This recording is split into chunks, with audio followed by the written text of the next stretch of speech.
महाराष्ट्र में एनसीपी के आगे झुकी बीजेपी। सीएम शिंदे ने जिला प्रभारी मंत्रियों में किया फेरबदल। महाराष्ट्र के उप मुख्यमंत्री और एनसीपी नेता अजीत पवार के दबाव के आगे शिंदे सरकार और बीजेपी झुकती नजर आ रही है।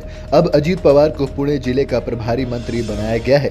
इससे पहले मंगलवार को अजीत पवार कैबिनेट की बैठक में शामिल नहीं हुए थे। इसके बाद से राज्य की सियासत में एक बार फिर से ये अटकलें लगने लगी थी कि क्या अजीत पवार फिर से सियासी उथल पुथल तो मचाने वाले नहीं है। कैबिनेट की बैठक के बाद जब सीएम एकनाथ शिंदे और उप मुख्यमंत्री देवेंद्र फडणवीस दिल्ली दरबार पहुंचे तो पवार ने उनसे भी किनारा कर लिया था। उप मुख्यमंत्री अजीत पवार ने सीएम एकनाथ शिंदे और डिप्टी सीएम फडणवीस से सत्ता साझेदारी फॉर्मूले को लागू करने पर देरी में नाराजगी जताई थी। इसके एक दिन बाद महाराष्ट्र सरकार ने बुधवार को 12 जिलों के लिए नए प्रभारी मंत्रियों की घोषणा की।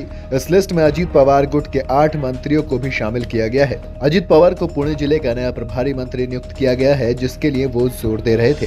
अजीत पवार ने भाजपा के वरिष्ठ मंत्री चंद्रकांत पाटिल की जगह ली है, जिन्हें 2 जिलों सोलापुर और अमरावती का प्रभारी मंत्री नियुक्त किया गया है। राज्य भाजपा के पूर्व प्रमुख चंद्रकांत पाटिल पुणे के प्रभारी मंत्री का प्रभार नहीं छोड़ना चाह रहे थे, लेकिन शिंदे सरकार और अजीत पवार की मांग के आगे झुकती नजर आई बीजेपी ने पाटिल को दूसरी जगह जाने के लिए मना लिया है। मंगलवार को अजीत स्वास्थ्य कारणों का हवाला देते हुए राज्य कैबिनेट की बैठक में शामिल नहीं हुए थे। इससे अटकलें लगी जा रही थी कि वो नाखुश हैं। मंगलवार को अजीत मंत्रालय के बजाय अपने आधिकारिक आवास देवगिरी में ही रहे थे। उनकी पार्टी के सहयोगियों ने कहा कि उनके गले में संक्रमण है, इस वजह से वो कैबिनेट बैठक में शामिल नहीं हुए। इसके बाद शिंदे और फडणवीस दोनों मंगलवार को दिल्ली गए और केंद्रीय गृह मंत्री अमित शाह से इस मामले पर सलाह ली थी। माना जा रहा है कि बीजेपी अजीत पवार की मांग के आगे झुक गई है और शिंदे ने पवार को मनचाहे जिले की कमान सौंप दी है।